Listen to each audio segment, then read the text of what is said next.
presented by J3 Music World।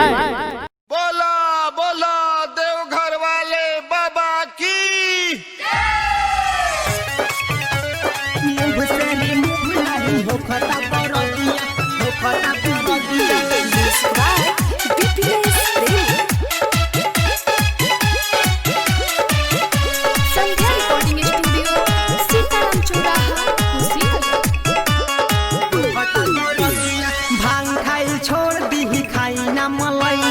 पिसला से भांग मोरा बथता कलैया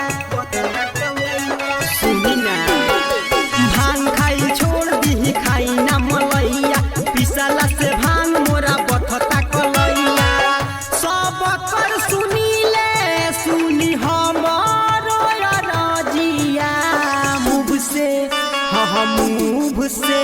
मुँह से रिमूव नहीं हो खता दरदिया छापियों के हार बनी भोला जी हर दिया मुँह से रिमूव नहीं हो खता दरदिया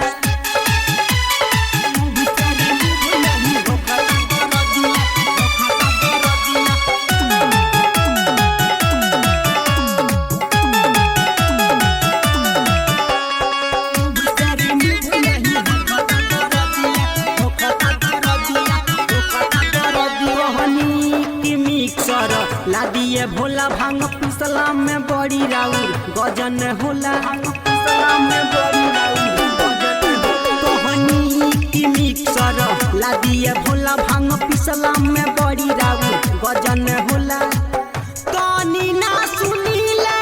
करी अपने मरजिया मुँह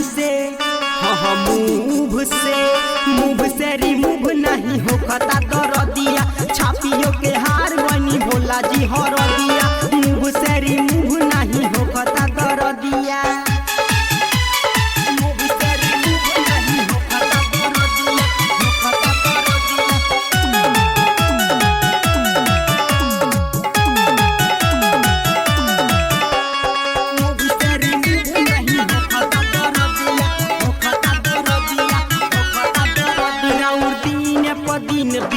बड़ता दासा बोली काहे करेनी